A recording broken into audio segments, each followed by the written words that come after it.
noite, meus irmãos, minhas irmãs, e a todos os que estão assistindo também através do canal. É com muita satisfação e com muita alegria que eu cumprimento a todos.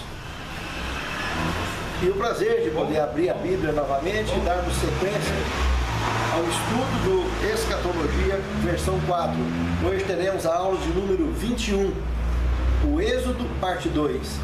Eu gostaria de convidar o Arilson para que possamos ter uma oração inicial. Grandioso Deus e soberano Pai do Universo, toda honra, toda glória e todo louvor seja dado ao Teu nome. Amém. Nós agradecemos ao Senhor pelo dom da vida, pelo alimento, a proteção, o cuidado e por esta oportunidade de aprendermos mais da Tua palavra, dos Teus santos preceitos, para podermos ser cidadãos do Teu nome. Amém. Capacita-nos, Senhor, para entendermos a Tua palavra. Abençoe a todos os internautas que estão, Senhor, assistindo, a nós aqui presentes, Senhor. Amém. Perdoa as nossas falhas, os nossos erros e oriente também o irmão Rafael, que possa nos instruir na Tua verdade. Amém. Pedimos em nome do Teu Filho Jesus Cristo. Amém. Muito bem, na aula passada nós estudamos sobre o desfecho do cativeiro egípcio, que culminou justamente com as pragas. Mas nós vimos uma história muito interessante, relatada na Bíblia Sagrada, que Moisés, conforme Atos dos Apóstolos, capítulo 7, verso 20 ao 21, que Moisés ele tinha 3 meses de idade quando a filha de Faraó o resgatou do cestinho de junco, o encontrou ali na beira da praia, tomando sol. Ou seja, evidentemente, ele já tinha sido circuncidado ao 8º dia, como de praxe. Aqueles 3 primeiros meses passou no colo dos seus pais. E dos 3 meses de idade em diante, então foi viver com a família real. E nós estudamos a trama vivida por ele no meio da família real. Nós percebemos também na aula passada que Moisés, só depois de adulto, é que descobriu as suas origens e buscou a aproximação. E quando se deu por volta de 40 anos de idade, ele já estava afogado de vontade de libertar o seu povo. E acabou passando por uma situação dramática, assassinando um egípcio, protegendo seus irmãos hebreus. E isso culminou com seu exílio, indo lá para Midian, onde formou a sua família, viveu mais 40 anos ali, até que ele foi chamado por Deus, quando ele estava ali pastoreando perto do Monte Horebe ou Monte Sinai, lá da Arábia Saudita, na região de Midian, que ele morava lá, onde Deus falou com ele e falou que o povo viria adorar ele ali, naquele lugar. Nesse mesmo lugar, o monte então que é conhecido por Horebe ou Sinai. Detalhes esses que nós vamos pesquisar melhor agora, no estudo que está se abrindo hoje. Percebemos que lamentavelmente foi necessário, foi inevitável as 10 pragas do Egito, sem faltar nenhuma. E foi justamente na 10ª praga que ficou estabelecido a conhecida festa da Páscoa, que comemoraria exatamente a omissão do anjo exterminador, que não entraria na casa dos hebreus que estivesse seguindo à risca as orientações de Deus com relação a esse ritual pascal. O sangue do cordeiro deveria ser passado nos umbrais das portas, o cordeiro deveria ser feito com ervas amargas, comer apressadamente, porque eles sairiam então, nessa mesma noite que estaria caindo a praga no reino egípcio, eles sairiam em marcha, noite afora, em direção, até amanhecer o dia, viajaria durante todo o resto daquela noite e o dia seguinte todo, até se estabelecerem as margens do Mar Vermelho, lá no Golfo de Acaba. É o que nós vamos estar entrando em detalhes, então, agora na aula de hoje. Arilson, você queria perguntar alguma coisa? Referente a esse anjo exterminador, ele era um anjo diretamente de Deus ou ele era um demônio caído que Deus permitiu exterminar? Eu sempre tive dúvida. Serve de Deus. Serve de Deus. Serve de Quer Deus. dizer que Deus tem os Deus anjos enviou da ordem anjos poderosos o tempo todo para proteger o povo dele. Mas quando nós vimos em Apocalipse 12, por exemplo, nós vimos uma batalha armada no céu. Então houve. Então ele dá ordem para anjo Claro, claro. Ele está defendendo o povo de Deus. E qualquer tipo de demônio que vai ali motivar qualquer rebelião contra Deus, imediatamente vai ser desferido guerra em cima, vai ser desferido golpes divinos em cima. A batalha do grande conflito, que o nosso olho não observa, não enxerga, não alcança, ela acontece o tempo todo. A gente não tem nem noção. O que a gente conhece de guerra por aí debaixo não é nada perto do que acontece por trás dos bastidores desse grande conflito, numa dimensão que nós não enxergamos, que nós não participamos, mas ela é tão real quanto o sol está no céu, a lua e a terra e o que nós estamos vivendo aqui no dia a dia, certo? Muito bem. A Páscoa, inclusive, que desfechou com o cativeiro e abriu oficialmente o Êxodo, essa festa pascal, aconteceu no pôr do sol de 14 para 15 de abril do ano de 1446 a.C. Tempo oficial que já foi comprovado por escavações, por documentos, arqueologia, paleontologia, nós comentamos na aula passada. Inclusive em documentos encontrados com as múmias da mãe de Moisés, a mãe adotiva, do próprio irmão adotivo dele, e do Amenhotep IV, ou Akhenaton. Então, não tem mais dúvida nenhuma que o final dos 430 anos do cativeiro egípcio se deu nessa data, 14 de abril do ano de 1446 a.C. E ponto final. A aula de hoje, então, vai mergulhar agora no Êxodo. Vamos começar no capítulo 13. Gostaria que vocês abrissem as Bíblias, no verso 17. Nós vamos estar trabalhando hoje o capítulo 13 e o capítulo 14 de Êxodo. 17. No verso 17, vai responder uma pergunta para nós. Por que Deus não autorizou eles seguirem, eles subirem em direção à faixa de Gaza, que estaria somente a 622 quilômetros, aproximadamente, a trajetória todinha que eles deveriam cruzar para chegar na Terra Prometida.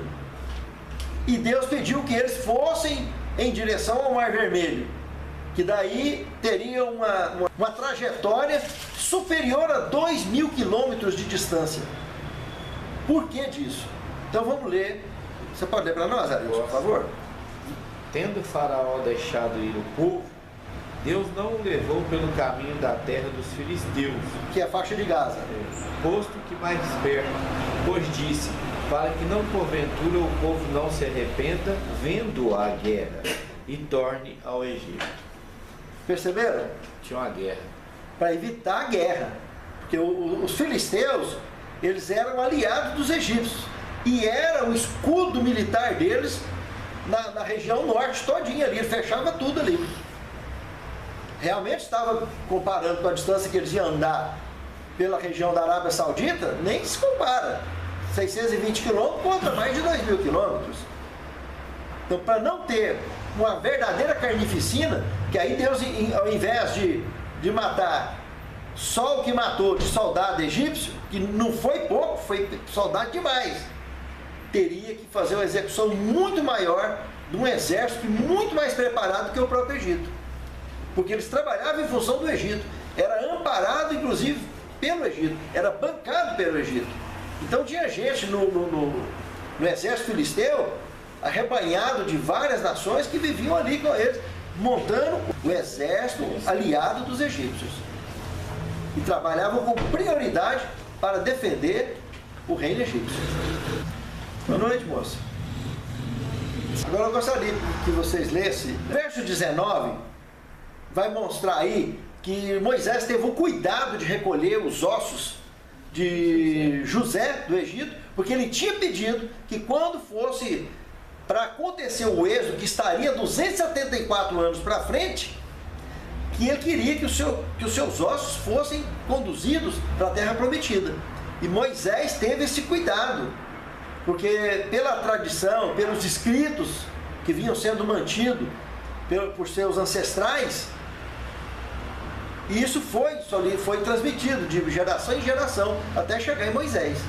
Moisés então sabia disso através dos antigos estudiosos e documentos que ele já estava convivendo desde que ele começou a escrever o livro de Jó e o livro de Gênesis, que ele foi dedicando estudos nessa direção, até que ele descobriu a sua origem, justamente fazendo essas buscas.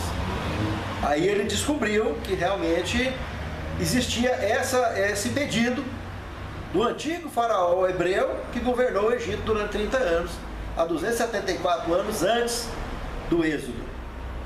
Aí no verso do capítulo 13, do verso 20 ao 22, aí nós vamos ver dois pontos interessantes aí. Vai lá. Tendo, pois, partido de Sucote, acamparam-se em Etã, à entrada do deserto. O Senhor ia diante deles durante o dia numa coluna de nuvem, para os guiar pelo caminho, e durante a noite numa coluna de fogo, para os iluminar, a fim de que caminhassem de dia e de noite. Nunca se afartou do povo a coluna de nuvem durante o dia, nem a coluna de fogo durante a noite. Vocês perceberam aí que na leitura feita do verso 20 ao verso 22, nós percebemos que a trajetória que eles sairiam, vocês lembram que eu falei para vocês que eles moravam em Gósen? Gósen era a região onde moravam os hebreus. Ramsés era a cidade bem encostadinha, bem pertinho de Gósen mesmo, que eu acredito até que compunha a área de Gósen. Era uma cidadezinha aonde trabalhava os hebreus.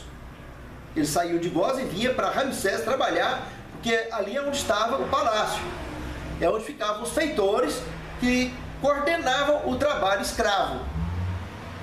Era concentrado na área de Ramsés. Conforme o relato bíblico lido aí agora, a trajetória que eles seguiriam seriam Sucote e Etã, para depois estacionar na praia do mar, aonde eles atravessariam.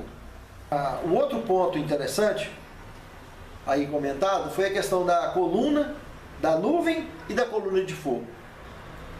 Essa aí é mais uma prova indiscutível que nós vamos ver depois, na hora que discorrer no contexto propriamente dito, lá na travessia. Vocês vão que está tratando indiscutivelmente, incontestavelmente, de uma manifestação ufológica. Nós estamos falando de um sistema de transporte coberto por uma nuvem que ia cobrir milhares e milhares de pessoas. Milhões e milhões de pessoas. Uma população próxima de 2 milhões de pessoas, que chegaria até alcançar, durante o êxodo, cerca de 2 milhões e 400 mil pessoas. Tamanho de Goiânia. Envolvendo o tamanho de Goiânia e Aparecida junto. Então vocês veem que é uma nuvem, que não é uma nuvenzinha que fica por cima de qualquer cantinho, não. É um mundo velho de nuvem. Essa nuvem tinha o propósito de projetar sombra durante o dia sobre Israel, e à noite ela projetava luz, porque no deserto à noite é extremamente frio, de dia extremamente quente, à noite extremamente frio. Então essas características, e vocês vão ver lá na travessia daqui um pouco, que ela se movimentava, dali de dentro saía maná, pão, etc, e um monte de coisas de relação que tinha ali. Quando essa nuvem se projetou lá em cima do Sinai, do tal monte, prova científica existe hoje, até hoje, que o monte Sinai, ou Monte Horebe, todo é queimado. E as pessoas que cortaram um pedaço daquelas pedras queimadas para estudar, da superfície do monte, viram que aquilo lá foi uma alta temperatura realmente, que queimou, que sapecou aquilo tudo, mas no quebrar as pedras por dentro, elas são clarinhas, normal. elas são queimadas realmente por fora, da cor de carvão. Não tem a menor sombra de dúvida, tá? Dentro da arqueologia sobre essa questão.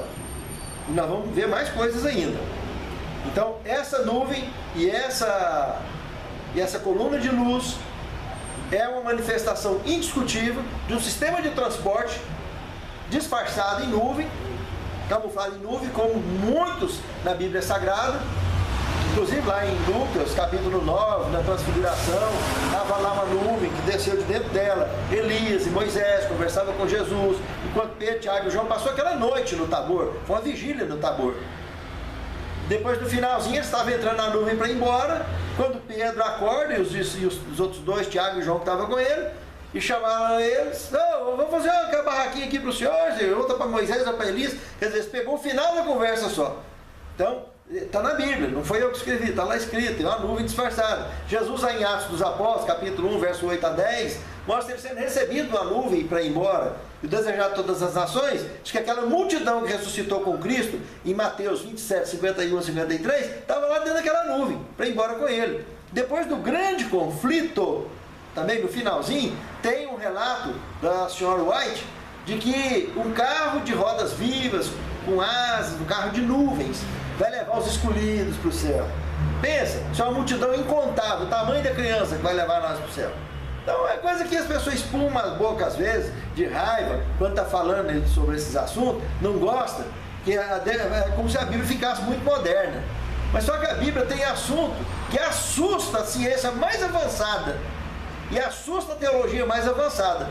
Aí quando a gente abre o coração e aceita que a verdade ela é renovada dia a dia na nossa vida, aí sim a nossa vida vai em frente.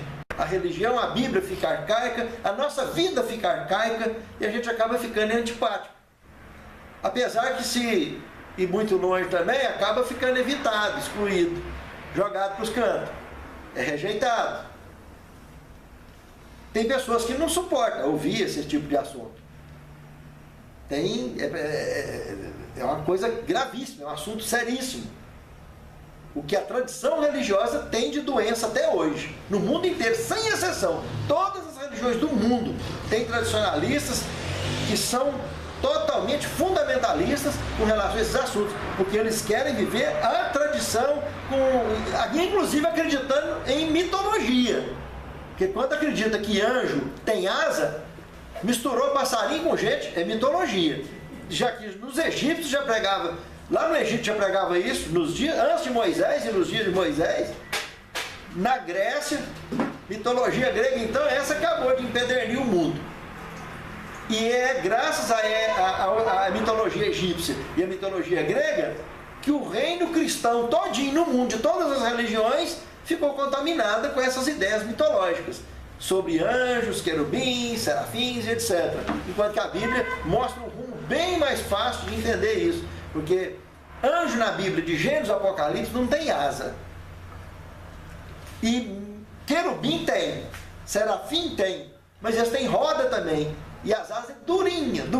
E eles jogam raio, flecha cintilante, como nós estudamos aí no Escatologia 4. Estarei postando aí na tela as aulas que trabalham com os querubins. Vocês vão lá dar uma assistida lá e olha, confere com a Bíblia. Assiste com a Bíblia na mão e confira, para ver se tem saída. Então os querubins, serafins, são sistemas de transporte. E aqui está mais uma vez um enorme colocado à disposição. Inclusive lá fala também dos leviatãs, nessas aulas, que são querubins que têm acesso, que trabalham no fundo do mar, em qualquer lugar, tanto trabalha debaixo d'água quanto trabalha no céu. É conhecido na ufologia como charutão, do tal que caiu lá em Varginha, há alguns anos atrás, um dos maiores documentários ufológicos do mundo. Então, é um negócio muito interessante. Só que isso não atropela nenhuma doutrina bíblica, não mexe em nenhuma doutrina bíblica, mas prepara a gente para uma realidade mais lógica e mais tranquila, de não precisar de fazer tanto exibicionismo para poder levar esse tanto de gente para o céu e descer a cidade santa de lá para cá depois. Pense nisso, meu amado irmão. Pense nisso, meu amado irmão. Voltando então para a situação bíblica, Faraó, quando percebeu naquela noite que o seu filho morreu, ele imediatamente conduziu o filho para ser mumificado. Isso leva horas para se fazer esse trabalho. Horas essas que estaria acontecendo logo em seguida o velório do filho dele, com o cortejo normal, até levar para a tumba, para ser colocado ali. O filho do irmão adotivo de Moisés, filho de Tutmós III com Nefertari. Foram conduzir então ao sepultamento, na tumba, e aí logo já souberam a notícia de que os hebreus não tinham subido em direção à faixa de Gaza. Eles estavam seguros de que se eles tivessem ido por lá, eles já teriam sido barrados, ou estariam na maior carnificina enfrentando o Deus de Israel, que eles assistiram ali no Egito, como que foi o negócio. Eles chegaram a pagar para eles ir embora. Eles soube então que eles fizeram, que eles estavam rodeando pelo deserto e lá para a beira do mar, indo em direção a Sucote, Etã. E segundo o relato bíblico, aquela região, eles estariam cercados, que eu vou mostrar aqui umas imagens para vocês agora, eles estariam cercados por montanhas de um lado e de outro. Então aquela fila indiana de hebreus, de milhares de hebreus, descendo com montanha dos dois lados, até desembocar na praia do Golfo de Acaba, que a montanha do lado de cá, então Sucote está lá atrás, Etã está ali na frente, não teria como passar por lá, entre o bico do Mar Vermelho, do Golfo, e sair para o lado de Midian. Não teria como, teria que atravessar o mar mesmo. E nós vamos ver foto tirada do sonar, com fotos de satélite, e foi feita uma ilustração que a gente entende muito bem que no lugar que foi aberto o mar, dava 900 metros de extensão, de largura, e seria 18 quilômetros de extensão o trecho que eles iriam atravessar no mar. Esses 900 metros, a profundidade do mar ali, em média, dá 110 metros de profundidade. Mas olha que coisa interessante.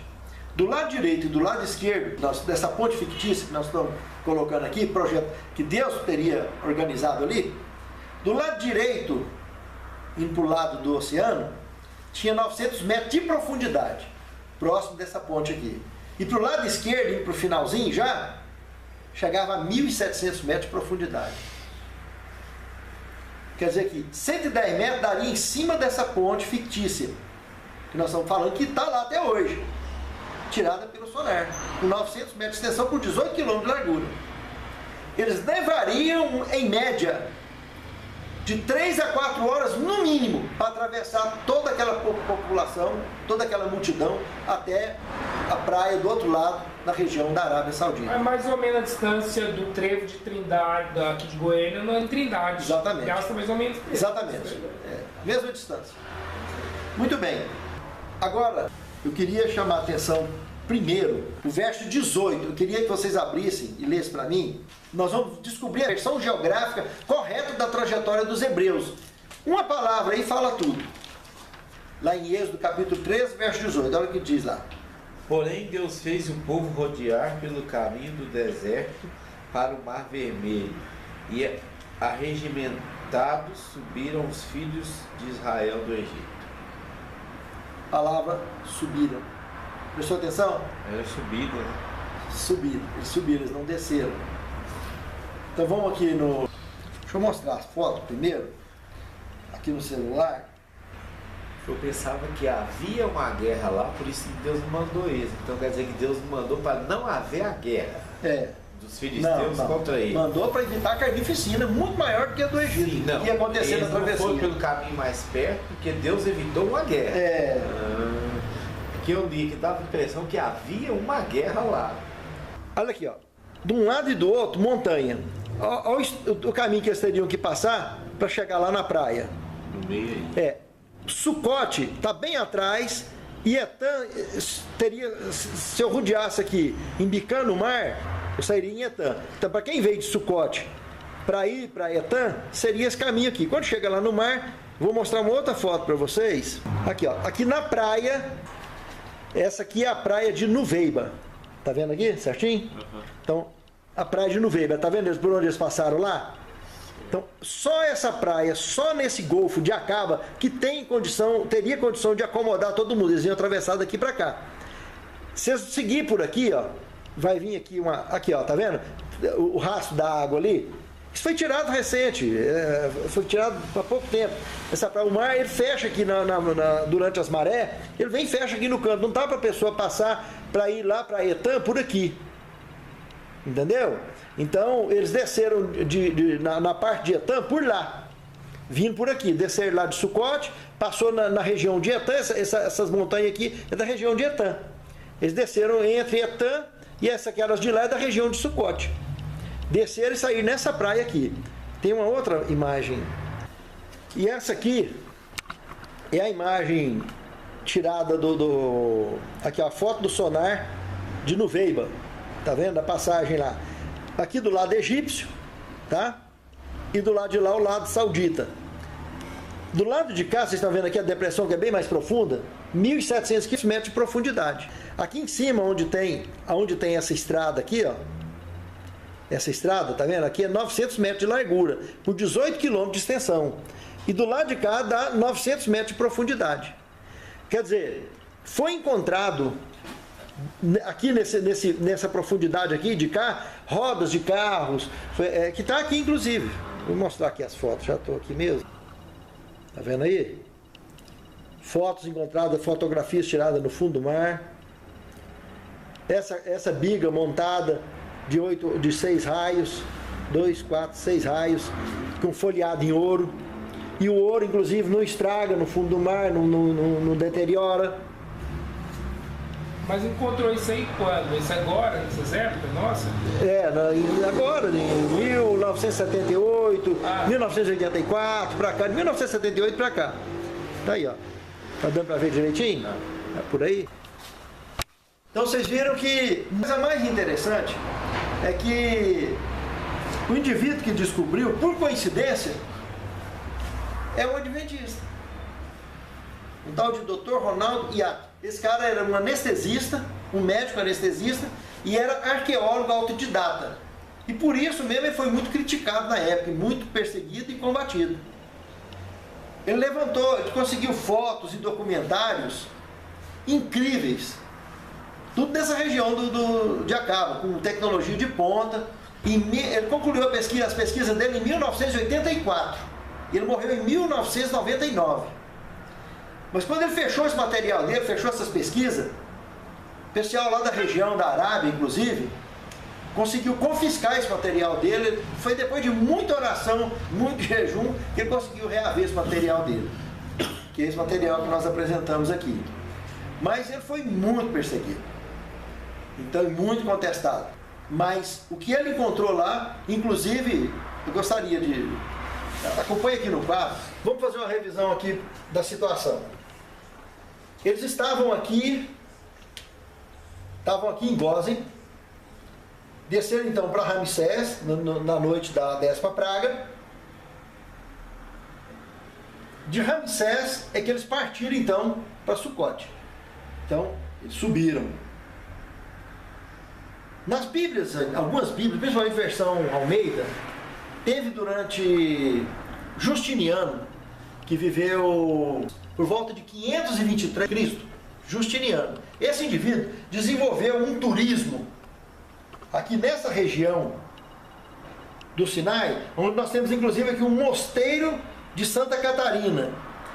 E aqui é tido como o Monte Sinai, não é um Monte Sinai real que o povo veio. Aí eles desenvolveram uma ideia tradicionalista por alguns pontos na Bíblia, por causa daquelas mudanças e versões, etc. Nós já até comentamos.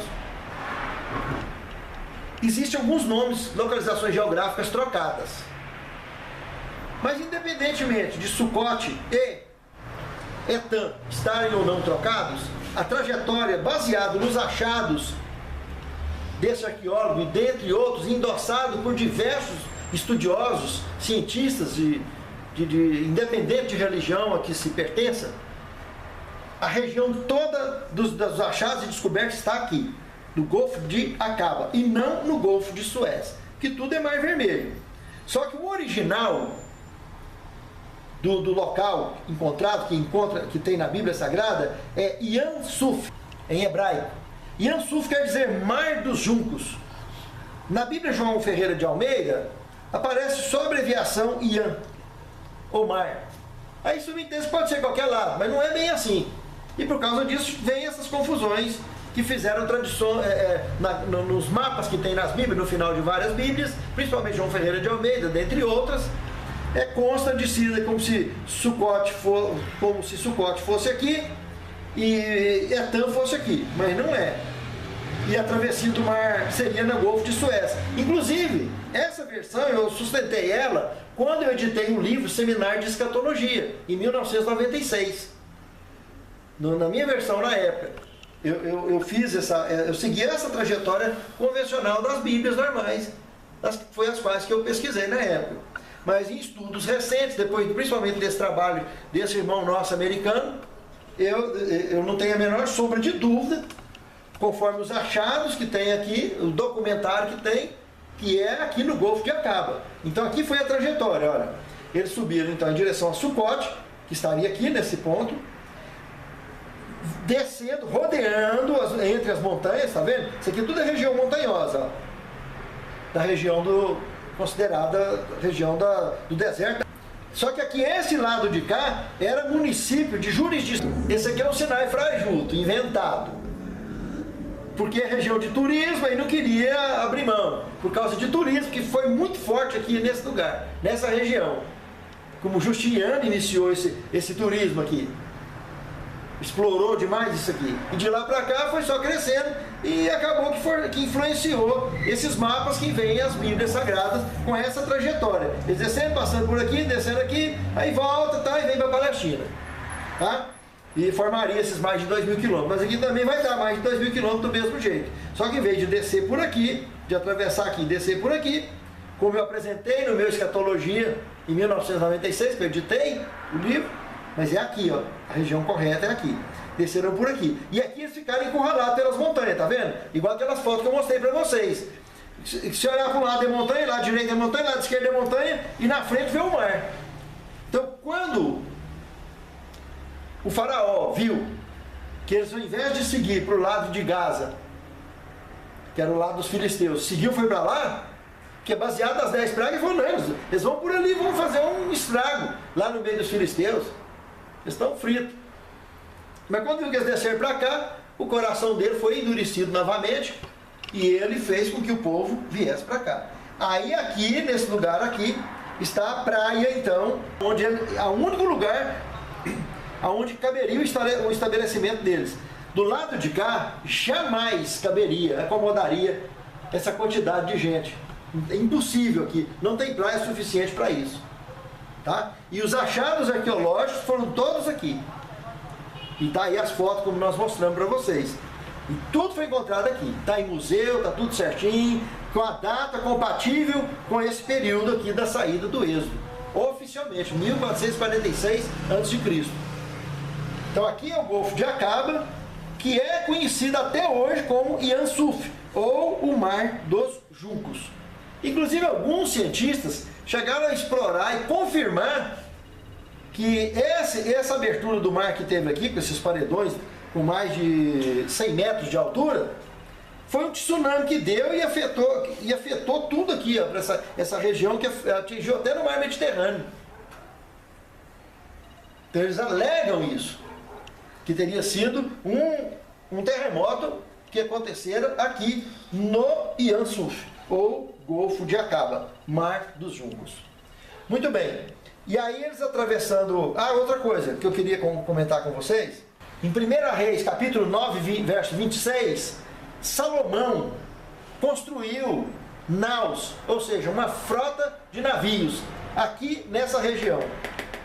E foi encontrado, tanto do lado de cá em 1978, como do lado de lá em 1984, por esse pesquisador, uma coluna, um memorial feito,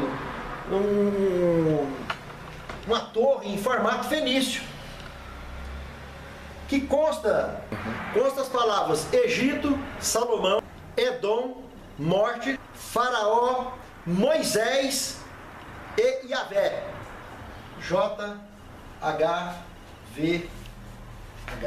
O tetagrama J-H-V-H. Yahvé.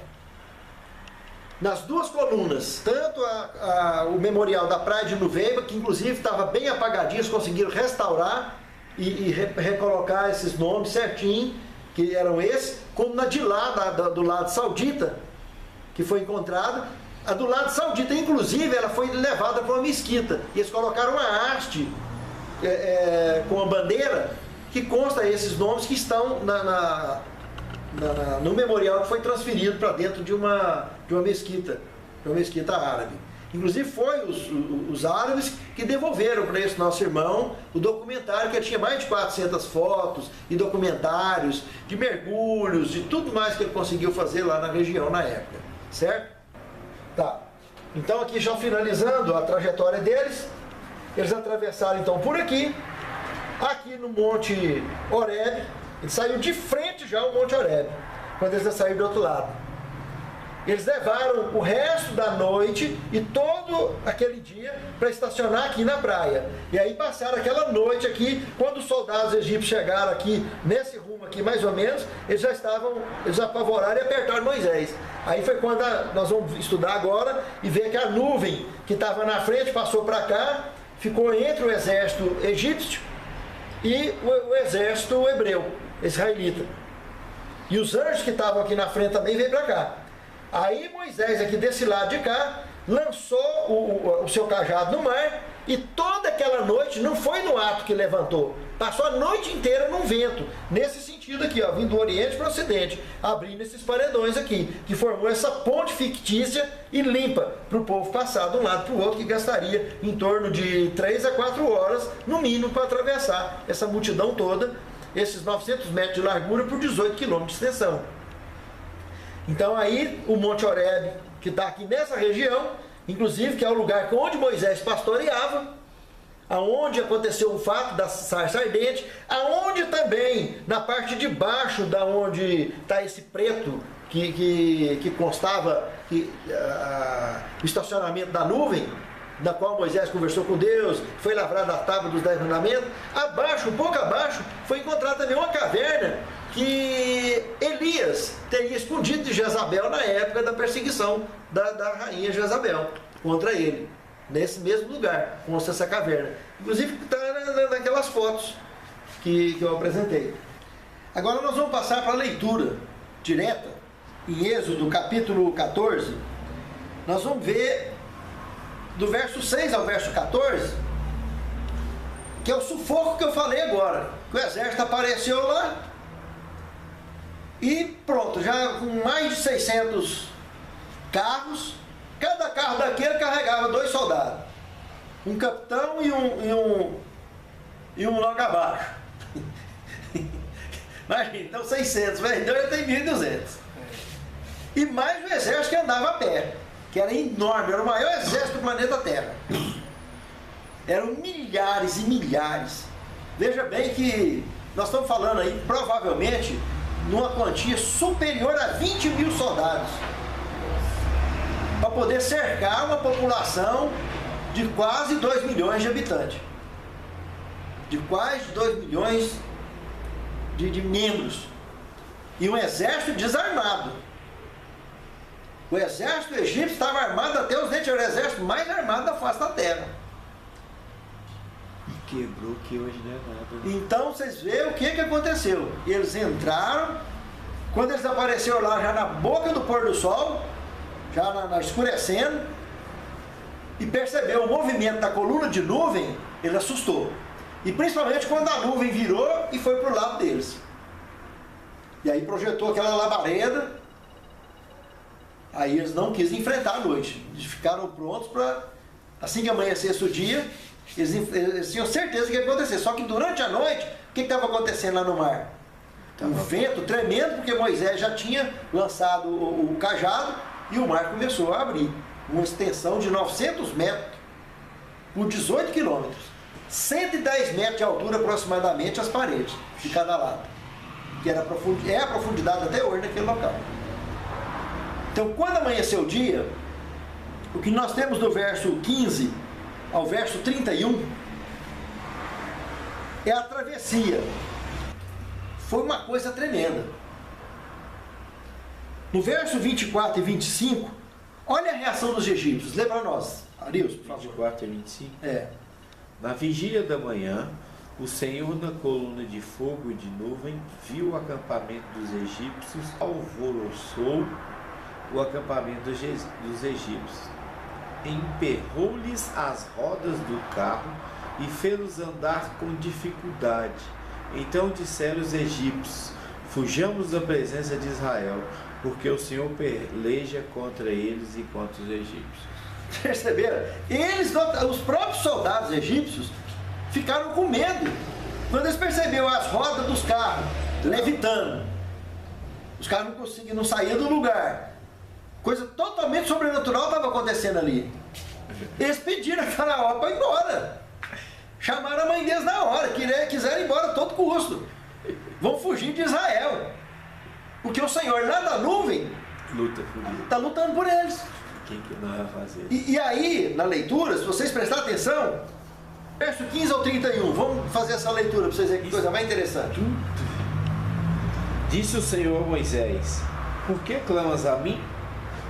Diz aos filhos de Israel que marchem.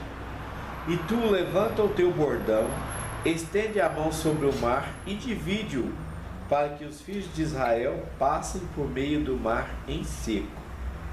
Eis que endurecerei o coração dos egípcios, para que vos sigam e entrem nele. Serei glorificado em Faraó e todo o seu exército, nos seus carros e nos seus cavaleiros. E os egípcios saberão que eu sou o Senhor, quando for glorificado em Faraó, nos seus carros e nos seus cavaleiros.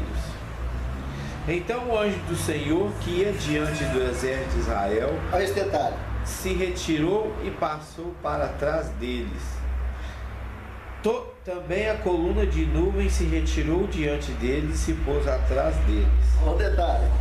Percebeu? Estava lá na frente, os anjos, 2 anjos estavam lá na frente, e a coluna de nuvem estava virada para lá. Daí virou para cá. E ela voltou, afastou um pouco e ficou entre os dois. Então tinha uma distância enorme para que isso acontecesse. Porque a nuvem estava cobrindo quase 2 milhões de pessoas. E diz que ela ficou entre eles. Então eles tinham um espaço bem expressivo ali, de distância entre um grupo e outro. Continua. E iam entre o campo dos egípcios e o campo de Israel. E a nuvem era escuridade para aqueles, e para estes esclarecia a noite, de maneira que em toda a noite este e aqueles não puderam aproximar-se. Percebeu? Olha, então, do verso 19 ao 21, os anjos e a nuvem, como nós vimos. Depois nós vimos do verso 24 ao 25, a reação dos egípcios contra a nuvem. E vimos então do verso 26 ao 28. Vamos ver aí para vocês verem o que sobrou dessa brincadeira. Disse o Senhor a Moisés: estende a mão e abre o mar, para que as águas se voltem sobre os egípcios, sobre os seus carros e sobre os seus cavaleiros. Então Moisés estendeu a mão sobre o mar, e o mar, ao romper da manhã, retornou à sua força, e os egípcios a fugirem foram de encontro a ele, e o Senhor derrubou os egípcios no meio do mar. E voltando as águas, cobriram os carros, os cavaleiros e todo o exército de Faraó, que os havia seguido no mar. Nem ainda um deles ficou. Mas os filhos de Israel caminhavam a pé, enxuto pelo meio do mar, e as águas lhe eram qual os muros, à sua direita e à sua esquerda.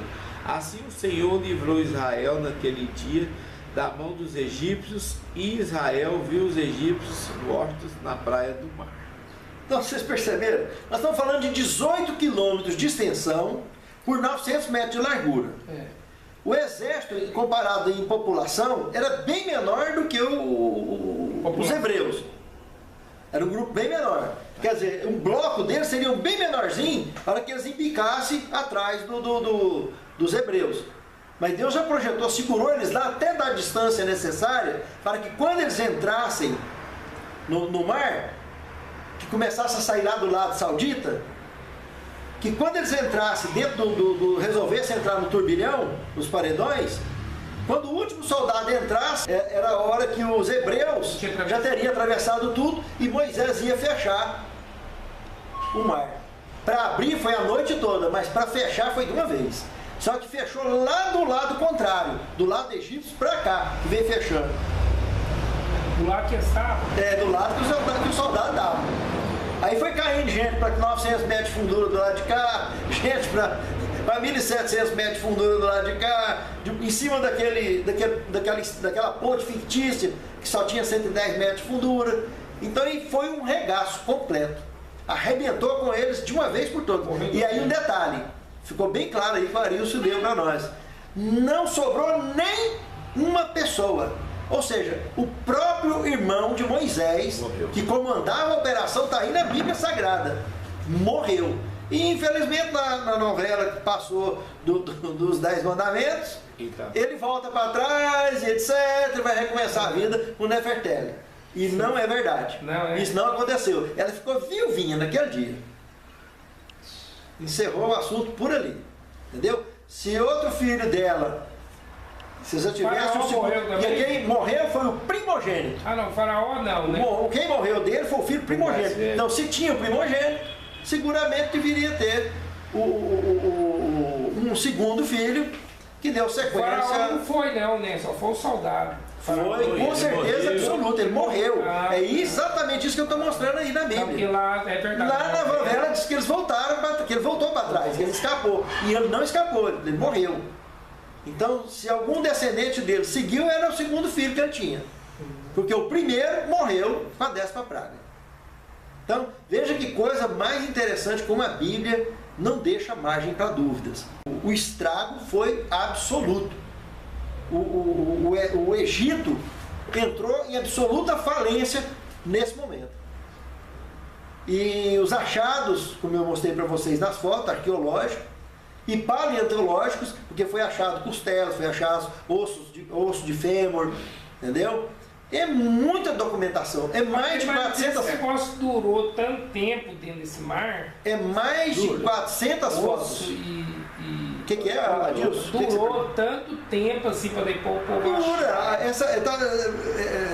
os corais que cobrem. Até que as carruagens... Você viu, eu mostrei as fotos, você não viu as fotos? Ela foi tirada e montada, está no museu. Mas com esse tempo, esse mar lá não movimenta muito, não? Lá é tipo um lago? Como é que é? Não, é um mar normal, é um oceano. É 110 metros de fundura de cá, do lado de cá 900 metros de fundura, do lado de cá chega a 1.700 metros. O movimento do mar, ele era para essas coisas ter arredado. O que é? Era para ter arredado. Não, mas arreda ali, para lá, para cá, o mar ele movimenta em várias porque direções. Lá é tipo um golfo, né? Não é um golfo, é um golfo que acaba. Não é um mar assim. Não é mar aberto. Não é mar aberto. Então foi isso mesmo. Entendeu? Então não tem como. Tá ali, tá documentado. Não tem como a gente fugir disso. Não, aí para mesmo, né? Porque é tipo um golfo, não é um mar. Se fosse. Não, e ele vai indicando, apesar de estar muito fundo pro lado oeste, para quem estava de frente pro mar, do lado oeste, apesar de estar. É raso. Porque o mar tem até 4.000 metros. Pois é, mas está dando 1.700 metros ali, do lado dessa ponte. E pro lado oeste tem 1.700 metros. Pro lado oeste da ponte, do lado de baixo, dá aproximadamente 900 metros de fundura. Agora, em cima dessa ponte fictícia, da onde abriu o paredão, que é 900 metros de largura só por 18 km, ali é 110 metros de fundura até hoje. Tanto é que não é tão fundo pro mar, né? Mas é um lugar, então é um lugar que combina, encaixa com perfeição com os detalhes da Bíblia. Tanto o encurralamento pelas montanhas, que lá do lado do Golfo de Suez não daria isso, onde tem esses mapas nessas Bíblias. Tudo que tem de característica geográfica, de arqueologia e de paleontologia, e principalmente a geografia bíblica, encaixa com o documentário que nós temos em mãos. Eles mergulharam lá e mediram isso? Tudo, tem sonar, o sonar. Aquelas fotos que eu mostrei foi tirada por sonar. E as fotos que ele tem foto inclusive de satélite. Da região lá, feita agora, recente, na época, pouco antes dele morrer. Então, é um documentário fantástico e é incontestável. Tá bom?